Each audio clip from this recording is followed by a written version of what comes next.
तो पहली जब गले में माला पड़ी तो फिर याददाश्त वापस पास्ट में चली गई थोड़ी सी।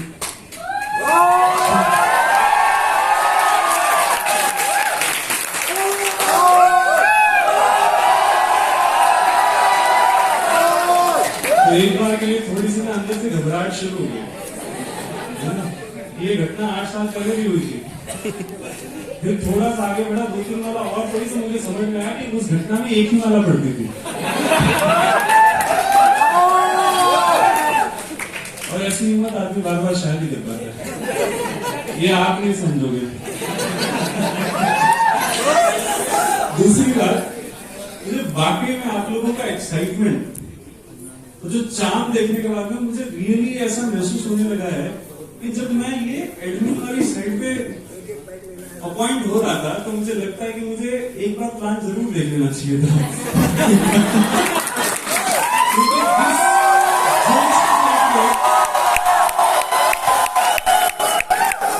एक बार मैंने माला वाला निकाल तो मैं भी आ जाऊँ खड़ा हो गया।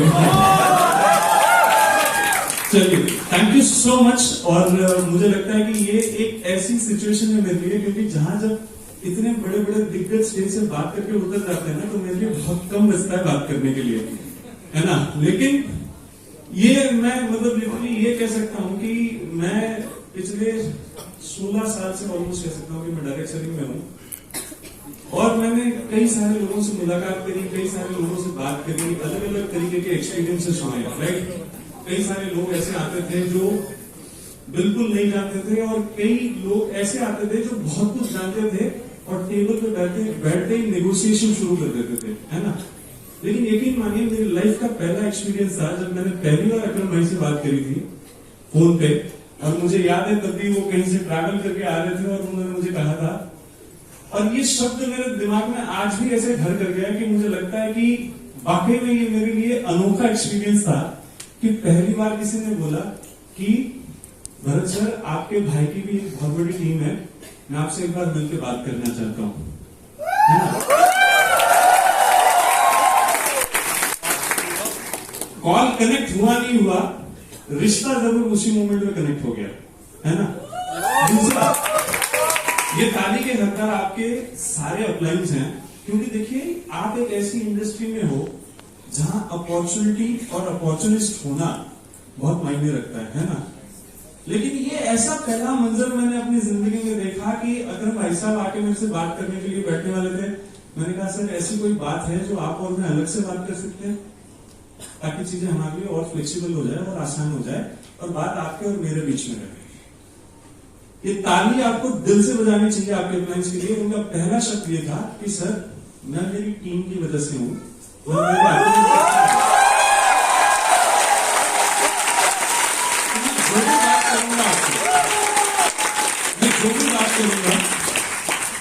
मैं मेरे दोनों पिलर्स के साथ में बैठ के बात करूंगा। यानी एक हाशिम सर थे, एक आजम सर थे। तो मेरे लिए वो दिन एक ऐसा दिन था कि जिसने मुझे एक नया एक्सपीरियंस कराया कि हाँ, इस इंडस्ट्री में आज भी ऐसे लोग हैं जो सेटवर्किंग से ज्यादा नेटवर्किंग पे फोकस्ड होके एथिक्स को अपना प्राइम एजेंडा बना के बिजनेस को बिल्ड करने की ताकत रखते हैं। और उसी ताकत का नतीजा ये है कि आज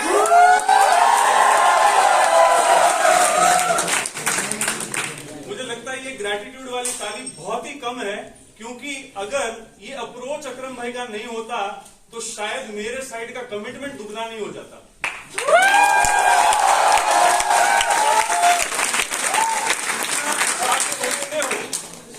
जितना आप सोचते हो और जितना अकरम भाई ने बताया, मुझे लगता है कि मैंने उसका सिर्फ 10% किया है। और ये शायद इस पूरे टीम का कल्चर है कि वो ग्रैटिट्यूड इतना पीक पे जताते हैं आप लोग कि हर एक चीज, छोटी से छोटी चीज जो की हुई है वो इतनी बड़ी बनकर खड़ी हो जाती है, राइट।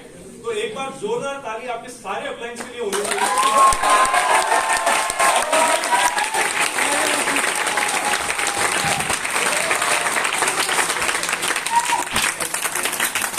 चलिए, मैं ज्यादा वक्त नहीं लूंगा क्योंकि मुझे पता है कि ये 2 दिन 3 दिन का एक्साइटमेंट जो इतना पीक पे रहा हुआ है, उस एक्साइटमेंट का यूटिलाइजेशन जो फील्ड में जाके होना है वो होना बहुत इंपॉर्टेंट है।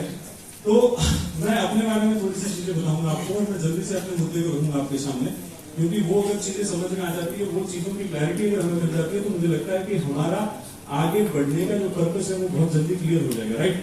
चलिए, मेरा नाम भरत जैन है और इस मैनेजमेंट के साथ में मैं डे 1 से हूँ। डे 1 का मतलब है मेरे करियर की शुरुआत। और अब कुछ लोगों के दिमाग में ये चल रहा होगा कि 8 साल पुरानी कंपनी और आप लगते 33-40 साल के हो, तो करियर कितना बड़ा है आपका, राइट? तो मैंने अपने करियर की शुरुआत 2001 में इस मैनेजमेंट के साथ में की है, इनके ट्रेडिशनल बिजनेस को ज्वाइन करके, राइट?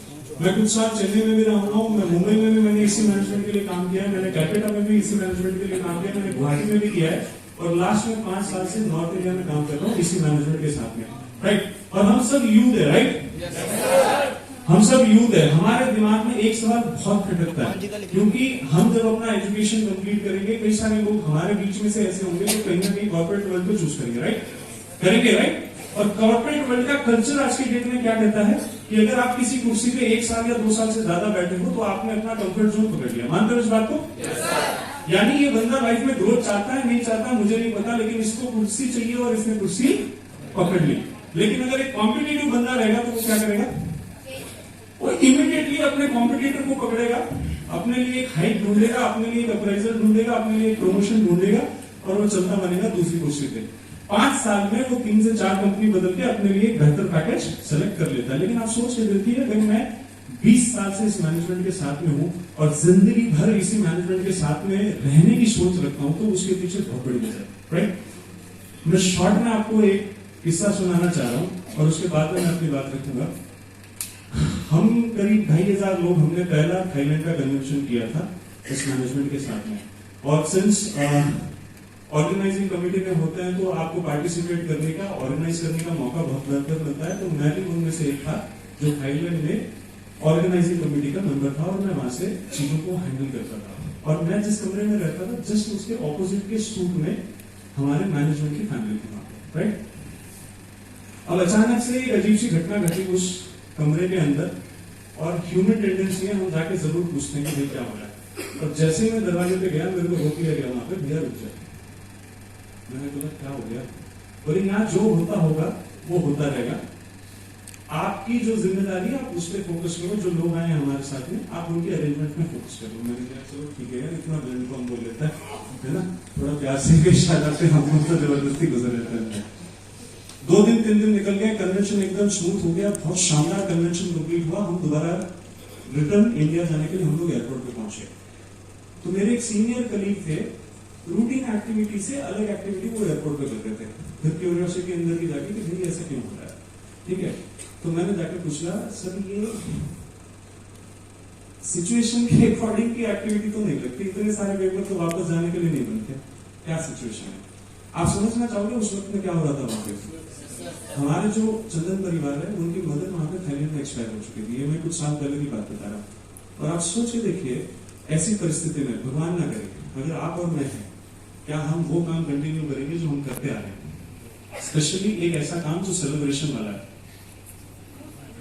उस सिचुएशन में लोगों को भनक तक नहीं लगने दी कि उनके परिवार में उनके साथ में क्या घट गया। वही एक इंसिडेंट था जिसने मुझे ये कन्विंस कराया कि हाँ, इस मैनेजमेंट के अपने पर्सनल लाइफ में भले कुछ भी हो जाए, ये अपने लोगों की खुशियां और ये अपने लोगों का साथ कभी नहीं छोड़ सकते। तो और ये सबसे बड़ी चीज है कि आपको देखने को मिलेगा, हर एक इंसान का करियर यहाँ पे जो जिस दिन जुड़ा उसके बाद में उसने रेजिग्नेशन नहीं किया। अगर कोई भूले भटके गलती से भी रिजाइन कर लिया तो वो मुड़ के वापस इसी मैनेजमेंट के पास में आया है, राइट? चलिए, अब मैं आपकी और मेरी बात कर लेता हूं। जो मुझे समझ में आता है कि इस बिजनेस में आगे बढ़ने के लिए कुछ फैक्टर्स की क्लैरिटी हमारे अंदर होनी बहुत इंपॉर्टेंट है, राइट? अगर मान लीजिए मैं आपकी जगह पर बैठकर अगर ये प्लान देख रहा होता तो मेरे दिमाग में जो बातें स्ट्राइक आउट होती है और जो मेरे डिसीजन को इंप्रूव कराती है और स्टेबिलिटी दिलाती है मेरे डिसीजन को, मैं वो बातें आप लोगों से शेयर जरूर करूंगा आज, राइट? पहला फैक्टर, मारवाड़ी फैमिली से बिलोंग करता हूं। बचपन से ही स्कूल के बाद में ट्यूशन जाए ना जाए, दुकान जाना बहुत कंपल्सरी था मेरे यहाँ पे, राइट? पढ़ेगा लिखेगा कुछ करेगा मुझे नहीं पता, लेकिन दुकान आना तेरे लिए मैंडेटरी है। ये मेंटालिटी से हमारी ग्रोथ हुई है, राइट? और अगर आप किसी बिजनेस में है पर्टिकुलरली, तो आपको ग्रो करने के लिए सबसे इंपॉर्टेंट फैक्टर क्या लगता है आपको? क्या चाहिए? चलिए मैं टाइम कर्टेल करता हूं। मुझे लगता है कि अगर आप एक ऐसे बिजनेस में हो जो आपको मार्केट कॉम्पिटिशन से आगे रखता हो, वो बिजनेस करने लायक होता है। मानते हो इस बात को? Hello, yes sir. अब आप सोचोगे कि ऐसा कौन सा अनोखी चीज है आपके पास में जो आप कहते हो कि आप मार्केट कॉम्पिटिशन से आए हो, राइट?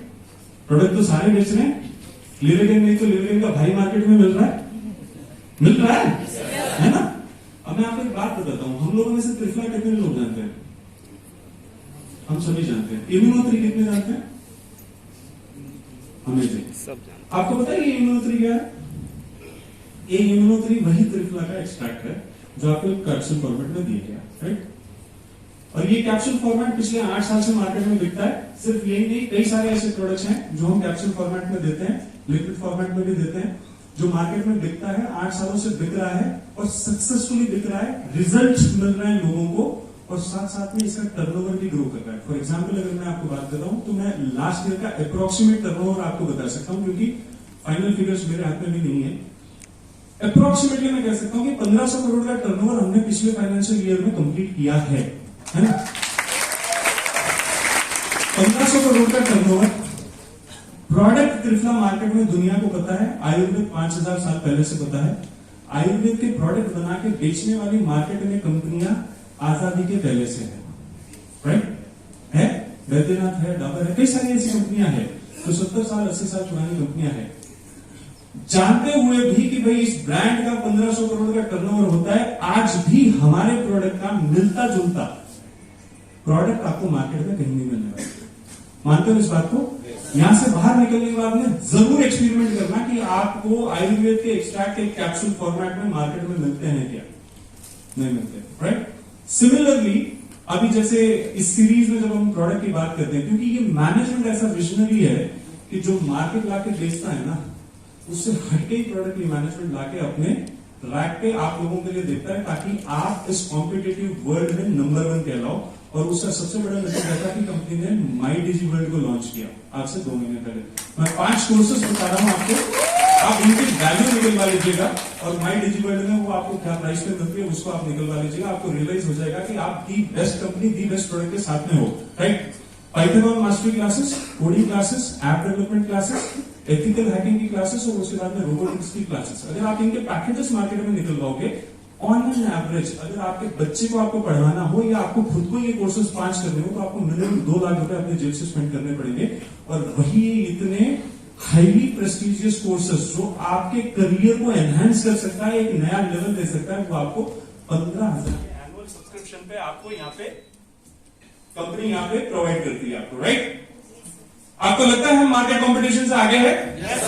100% आगे हैं। आप सोच के देखिएगा, अगर आपने व्हाइट हैट जूनियर का एड अगर देखा होगा, आज से पहले 2 महीने पहले व्हाइट हैट एड का व्हाइट हैट जूनियर का जो एड आता था, वो ये कहता था कि हम आपके बच्चे को कोडिंग सिखाएंगे, ऐप डेवलपमेंट सिखाएंगे। अब लेटेस्ट एड ये कहता है कि हम लकी अली को लेके आ रहे हैं, हम आपको म्यूजिक भी सिखाएंगे। किसको देख के कॉपी हो रहा है?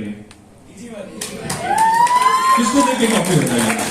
हम मार्केट पूरे 100% हटके हैं और आने वाले 10 साल तक भी मैं ये डायलॉग इसी मंच से रिपीट करता रह सकता हूं, क्योंकि ये बात जो मैं कह रहा हूं कि हम मार्केट कॉम्पिटिशन से आगे, मैं पिछले 8 सालों से कहता रहा हूं और आज दिन तक मुझे अपनी बात बदलने की जरूरत नहीं पड़ी और मुझे नहीं लगता कि आगे दिन इस बात को बदलने की जरूरत पड़ेगी। दूसरा, हम एक ऐसे ट्रैक पे चल रहे हैं करंटली, राइट? हमें नहीं पता कि हम सही ट्रैक पे चल रहे हैं, गलत ट्रैक पे चल रहे हैं। पे आउट आ गया, हमारा खुद का मन हमें कहता है कि नहीं यार, तू बहुत सही कंपनी में काम कर रहा है। 2 हफ्ते एग्जाम्स आ गए, एक्स्ट्रा क्लासेस लग गई, घर पे ऑल अलग से क्लास लग गई और 2 हफ्ते पे आउट नहीं बना, तो हमें ये अपॉर्चुनिटी सबसे बुरी लगने लगती है कि यार पैसा नहीं आ रहा है इस अपॉर्चुनिटी में, मैं क्या कर रहा हूं? मैं सही कर रहा हूं, गलत कर रहा हूं?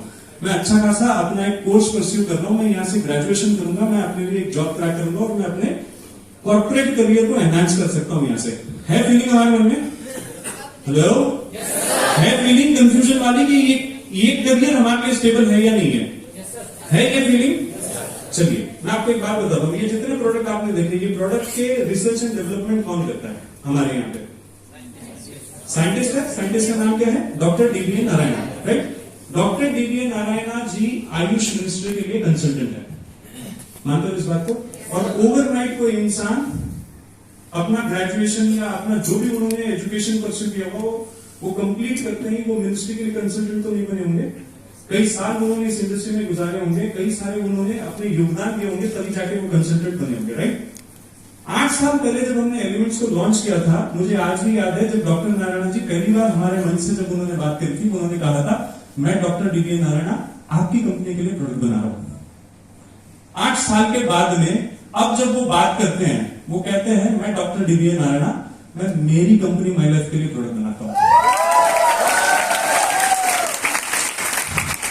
अब लोग सोचते हैं कि यार एक सफेद हाथी डिस्प्ले के लिए तो कोई भी रख लेता है। कंपनियों का काम है, अगर कैडबरी भी बेचा जा रहा है तो सचिन तेंदुलकर को भी रखा जाएगा, कॉम्प्लान बेचा जा रहा है तो किसी को भी रखा जाएगा, तेल भी बेचना है तो अमिताभ बच्चन जी को रखा जाएगा, राइट। लेकिन इस सीरीज में आप देखेंगे के राजेश जी हमारे साथ में है, यूनिलीवर के एक्स सीईओ। हमारे साथ में डॉक्टर पाटनकर जी हमारे साथ में है।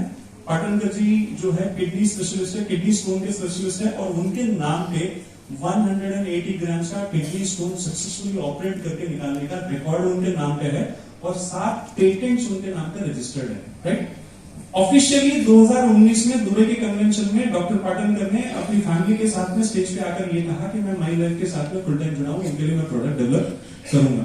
इसी सीरीज में डॉक्टर शर्मा ब्रदर्स हैं जो पीसीओडी के टॉप डॉक्टर्स में से कहलाते हैं, वो हमारे साथ में है इसी सीरीज में। क्रीम किसको कहते हैं? फेस क्रीम को क्या कहते हैं? फेयर एंड लवली, है ना।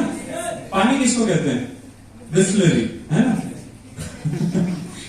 फेयर एंड लवली जिस बंदे ने फॉर्मुलेट किया, डॉक्टर केसी कमेंडन, वो हमारे लिए फेयरनेस क्रीम फॉर्मुलेट करता है। मुद्दे की बात 8 साल हो गए ये लोग हमारे साथ में अपना नाम जोड़ के बैठे हैं। जो कभी कहते थे कि मैं आपकी कंपनी के लिए बनाता हूं, वो आज कहते हैं कि मैं मेरी कंपनी के लिए प्रोडक्ट बनाता हूं। मेरा सवाल आपसे ये है कि आपका, मेरा, हम सबका करियर डॉक्टर नारायणा जी से बड़ा है? हेलो, डॉक्टर पाटनकर जी से बड़ा है? केसी कमेंडन जी से बड़ा है? के राजेश जी से बड़ा है? क्या हम कह सकते हैं हम एक सिक्योर प्लेटफॉर्म के साथ में हैं? देखिए, हम कहीं पे भी जाएंगे ये गारंटी लिख के नहीं आती कि भैया आप यहाँ पे आओगे तो ये कंपनी सदियों तक चलेगी और आप यहाँ पे करोड़ों कमाओगे। लेकिन हम क्या सोचकर इस प्रोजेक्ट में आते हैं कि किस तरीके के लोग इस पैनल पे कंसिस्टेंटली जुड़े हुए हैं, और जो हमारे साथ में जुड़े हुए हैं वो आज भी हमारे साथ में कंसिस्टेंटली जुड़े हुए हैं। ये सबसे बड़ी उपलब्धि है एक डायरेक्ट सेलिंग कंपनी के लिए। आप पूरी इंडिया में पूरा वर्ल्ड छान के देख लो, एक कंपनी के साथ में एक पैनल पे आपको इतने सारे साइंटिस्ट कहीं पे भी नहीं मिलेंगे। और अगर उन साइंटिस्ट को अगर ये प्लेटफॉर्म सिक्योर और स्टेबल लगता है तो आपको और मुझ में कोई एक सेकंड थॉट नहीं होना चाहिए। Am I right? चलिए, तीसरा एक फैक्टर हमारे अंदर बहुत ज्यादा होता है। हम कई जगह पे बैठते हैं, है ना, लोगों को प्लान समझाने की कोशिश करते हैं, हम लोगों को ये बताते हैं कंपनी इतने साल पुरानी है, लोग यहाँ इतने पैसे कमा रहे हैं। लोगों के दिमाग में एक सबसे बड़ा सवाल जो स्ट्राइक आउट होता है वो ये होता है कि जिसने पहले अपॉर्चुनिटी को ज्वाइन किया होगा वो कमा रहा होगा, आप कमा रहे हो क्या, है ना, होता है ऐसा? ये सबसे बड़ा सवाल हमारे दिमाग में है। अब मैं आपको बताता हूँ, आपने टीडीएस सर्टिफिकेट देखे, चंचल जी के लिए जोरदार ताली होनी चाहिए। आपने उनका टीडीएस सर्टिफिकेट देखा, उन्होंने शुरुआत में दिखाया मैंने 25 लाख कमाया, फिर एक क्वार्टर में 50 कमाया, फिर 1 करोड़ कमाया, साल का ऐसे 4 करोड़ 5 करोड़ का इंसेंटिव बना। अगर ये अपॉर्चुनिटी शुरुआत में एंट्री करने वाले कोई पैसा दे रही होती तो आपका चेक बढ़ते क्रम में नहीं दिखाई देता, है ना। हेलो, अग्री करते हैं इस बात को? 8 साल पहले इस बिजनेस के अंदर जो आता था उसको एसटीसी बनने के लिए एडी चोटी का जोर लगाना पड़ता था। कई सारे ऐसे लोग हैं सिस्टम में जिनको 1.5 साल 2-2 साल लग गए थे शुरुआत में। अब आपको फक्र होना चाहिए कि आप ऐसी टीम के साथ में हो। अकरम भाई सिस्टम के अंदर जुड़े और उन्होंने दूसरे महीने में ही अपना एसटीसी क्लियर कर लिया। मैं कहना ये चाह रहा हूं आपको, ये जो फैक्टर है कि ये अपॉर्चुनिटी वक्त के साथ में श्रिंक होती जा रही है, ये श्रिंक नहीं हो रही, ये वक्त के साथ में बड़ी होती जा रही है। आप 5 साल के बाद में दोबारा देखना, चंचल जी अपना जो क्वार्टर का टीडीएस 1 करोड़ का दिखाते हैं वो 5 करोड़ का भी दिखाएंगे यहाँ पे। Am I right, sir? फर्क नहीं पड़ता आप 8 साल पहले आए थे ये सिस्टम में या 8 साल बाद में आए, राइट। डिपेंड आपके ऊपर करता है कि आप कितनी तेजी से इस अपॉर्चुनिटी को समझते हो और कितनी अग्रेसिवली इस अपॉर्चुनिटी के प्रति रिएक्ट करते हो, तभी जाके ग्रोथ का फैक्टर आपके लिए डिफाइन किया जा सकता है यहां से, राइट। चौथी चीज जो मुझे सबसे बढ़िया लगती है, क्योंकि बीइंग मारवाड़ी मुझे लगता है कि ये वाला फैक्टर जो है हमारे लिए बहुत स्ट्रांग रहता है और मायने भी रखता है, कमिटमेंट, है ना। हम में से कई सारे ये लोग सोच रहे होंगे क्योंकि जिस दौर से हम गुजर रहे हैं हमारे लिए कस्टमर वादे ही कमिटमेंट है ना। हेलो, कस्टमर वादे ही कमिटमेंट है। अरे फिर तो बहुत सारे चलिए, मारवाड़ी की जुबान पे कमिटमेंट का मतलब ये होता है कि आपने मुझसे कोई व्यवहार किया और मैंने आपको अगर कोई वक्त दिया, उस वक्त में अगर मैंने अपना व्यवहार पूरा कर लिया तो मैं कमिटेड आदमी हूं। हमारे में परखने का सिस्टम है। मुझे मेरे पापा कहते थे कि भरत, अगर किसी आदमी को परखना है तो उसके साथ 2-3 बार व्यापार कर ले, तेरा पैसा टाइम पे आ गया तो आदमी भरोसे के लायक है, वरना नहीं है। राइट?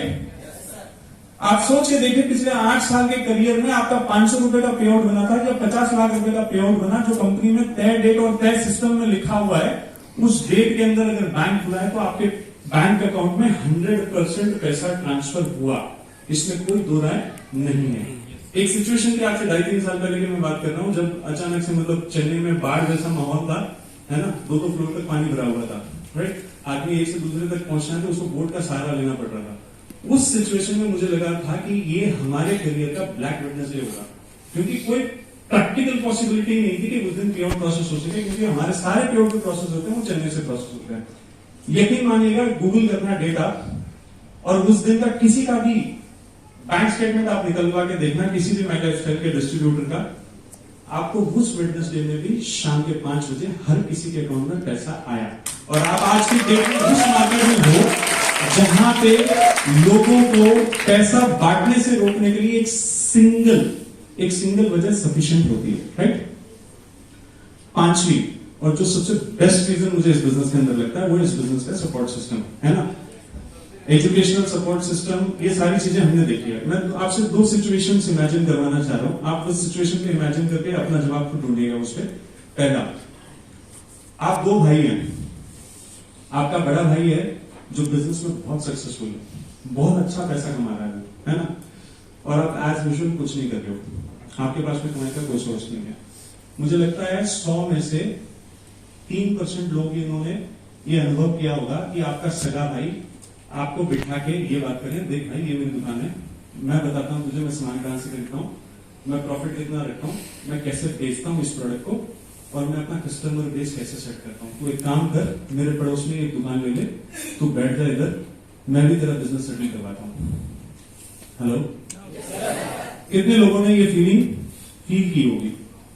आपका सगा भाई है, अगर वो कितना भी अच्छा कर रहा होगा, वो अपने आप के लिए कंपटीशन खड़ा नहीं करेगा। मानते हो इस बात को? आप कॉर्पोरेट जॉब में है ना, और आप बहुत बेहतर परफॉर्म कर रहे हो, किसी ने एक्सपीरियंस किया क्या? आपका मैनेजर आपको कैबिन में बुला के ये बात करे कि भाई बहुत मेहनत करते हो। मैं आपको बताता हूं मैं मैनेजर कैसे बना। नहीं, वो उल्टा क्या करेगा, अगर आप अच्छा काम करें तो आपके टेबल पे 4 फाइलें और बढ़ा देगा और वो ये कहेगा तो ऐसे ही मेहनत करता रहे, अगले साल में फिर प्रमोशन होगा। होता है ऐसा? अच्छा, एक बात मुझे बताइए, यहाँ पे अकरम सर को पहली बार मिलने वाले कोई व्यक्ति है यहाँ पे जिन्होंने पहली बार देखा हो? आप मेरे जाने के बाद पर्सनली पूछना अकरम सर को एक बात कि अकरम सर, मैं पैशनेटली इस बिजनेस के अंदर काम करना चाहता हूं, मैं भी आपकी तरफ फास्टेस्ट एसटीसी और आरटीसी बनना चाहता हूं, आप जो कहोगे मैं वो काम करने के लिए तैयार हूं। अकरम सर का जवाब क्या होगा बताएं? मुझे पता है, ये मैं सिर्फ अकरम सर के लिए नहीं कह रहा हूं, आप इस सिस्टम में जितने लोगों को मिलोगे, राइट फ्रॉम जिसने आपको ये अपॉर्चुनिटी दिखाई और जितने लोग आपको स्टेज पे मिलते हैं, अगर किसी को पैशनेटली और कमिटेडली अगर आपने ये स्टेटमेंट बोला है तो उसके मुंह से सिर्फ एक ही लाइन निकलेगी, तेरा सपना मेरा सपना है, बैठ मेरे साथ, मैं प्लान करता हूं, 24/7 तेरे साथ में लग जाऊंगा तेरे सपने को पूरा करने के लिए।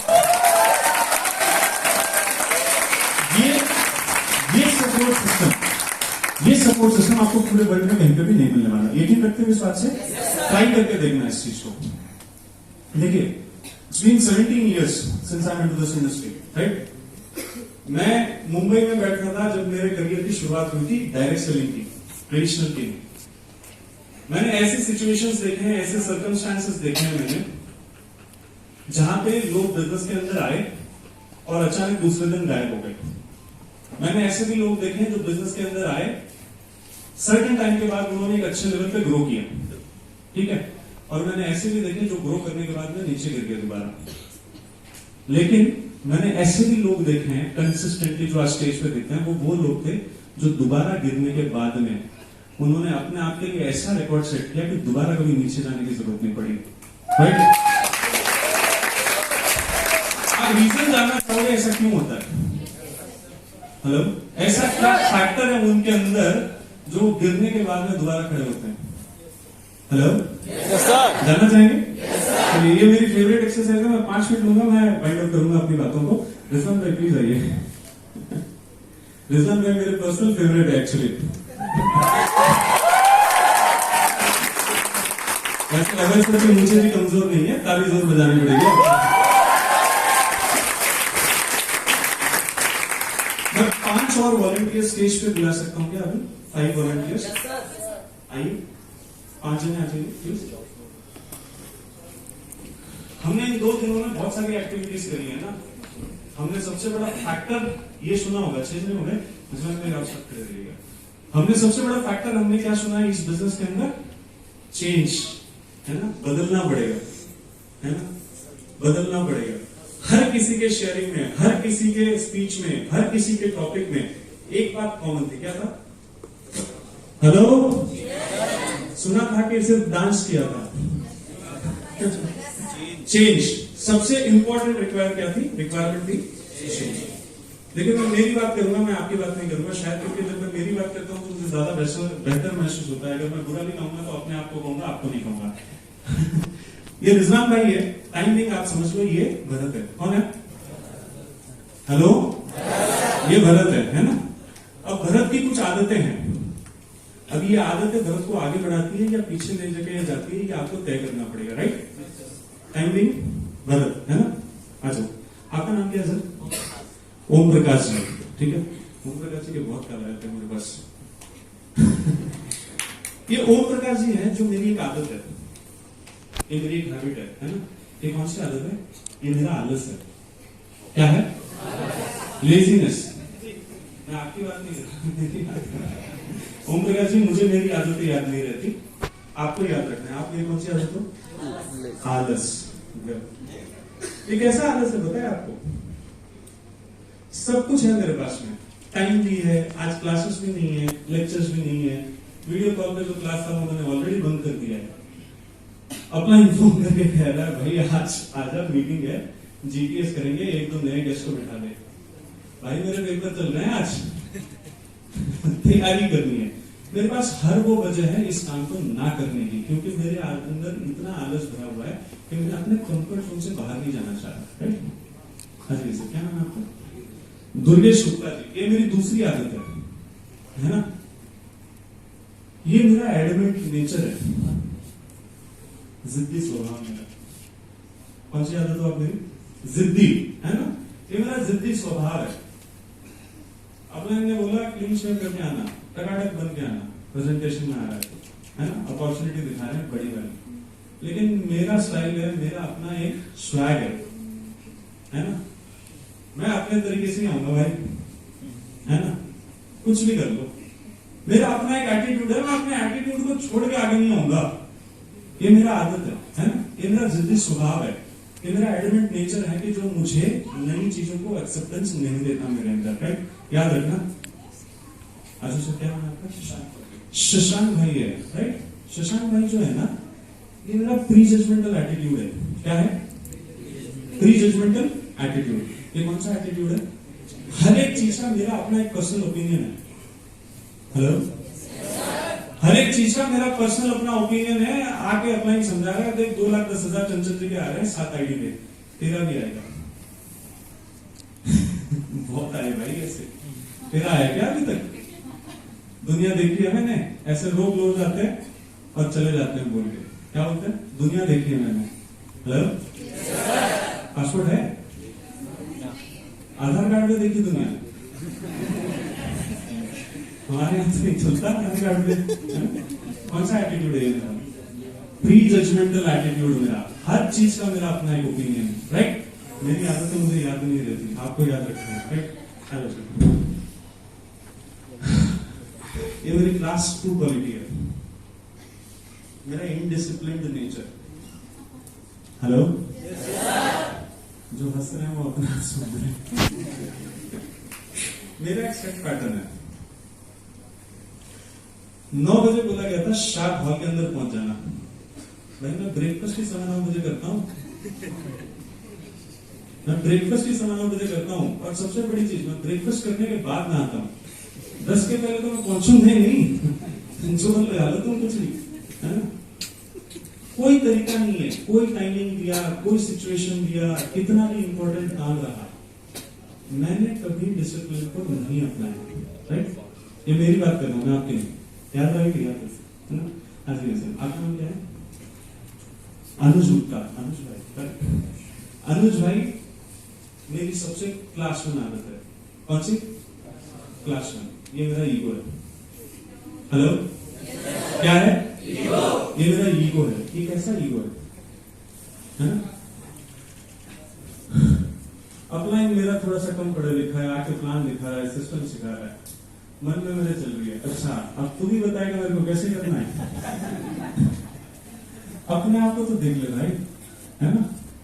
आप ये बात ध्यान में रखना, आपका अपलाइन पढ़ा लिखा है, कमजोर है या जैसा भी है, वो आपसे पहले इस बिजनेस के अंदर आया है।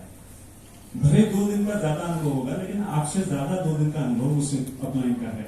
और आपसे पहले समझदारी वाला डिसीजन आपके अपलाइन ने लिया था, है ना? तो ये किस बात का ईगो मच गया? राइट? चलो, कहाँ गए रिजवान भाई? ये भरत है, राइट?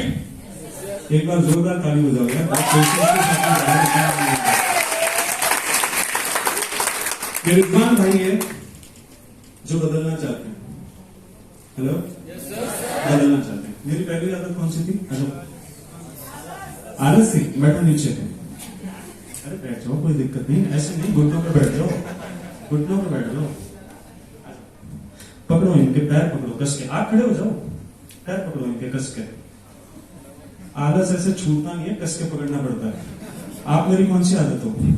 जिद्दी स्वभाव मेरा। बैठो नीचे, पकड़ लो एक बार इनको कस के, कस के पकड़ना।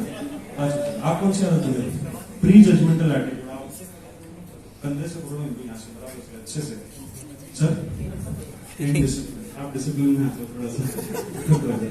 ये मेरा ईगो है। कहाँ है ये?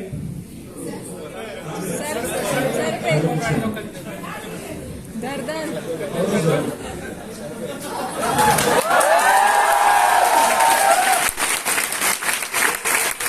ये आपकी कहानी नहीं है, ये भरत की कहानी है। भरत चेंज होना चाहता है, भरत बढ़ना चाहता है, उसको भी 7 आईडी की सीलिंग चाहिए। जिसको 7 आईडी की सीलिंग चाहिए ना, वो ऐसे झगड़ा हुआ नहीं है। आगे बढ़ो, बदलो अपने आप को, बढ़ो आगे, बदलो। Thank you, thank you. जो सिस्टम में आज सबसे टॉप पे है ना, उन्होंने इनको पहले छोड़ा है, अपनी आदतों को पहले छोड़ा है। Thank you so much, thank you so much. और उनकी दूसरी सबसे बड़ी खासियत, जो सक्सेसफुल हुए, उनकी दूसरी सबसे बड़ी खासियत जो मुझे लगता है कि इस टीम के अंदर ऑलरेडी है, क्योंकि मैंने वो कल्चर देखा है इस टीम के साथ में, और मैं कई जगह इस कल्चर को 100% कोट भी करता हूं जब मेरी बात होती है बाकी लीडर से। वो है सरेंडरशिप। अपने राइट अपलाइन के साथ में जिस दिन आपने अपने आप को 100% सरेंडर कर दिया, 100% सरेंडरशिप का मतलब होता है 0 क्वेश्चंस, है ना? हनुमान जी और अर्जुन जी वाली कहानी पता है आपको? Yes sir. पता है? Yes sir. कौन सी कहानी पता है? हनुमान जी ने राम जी को सरेंडर कर दिया था और अर्जुन ने किसी को नहीं किया था। नहीं किया था, राइट? तो सरेंडरशिप सबसे इंपॉर्टेंट क्राइटेरिया है। अगर आपने सरेंडर कर दिया अपने आप को इस सिस्टम के प्रति, अपने अपलाइन के प्रति, दिलो जान से अपने आप को सरेंडर कर लो, 100% मैं कहता हूं, आपने जो सोचा है उससे बढ़कर आप इस सिस्टम से लेके जाओगे।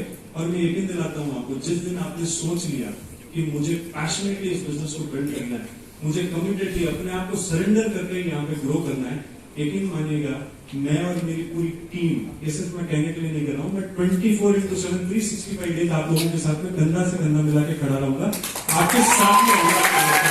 Thank you so much. जय हिंद, जय महाराष्ट्र।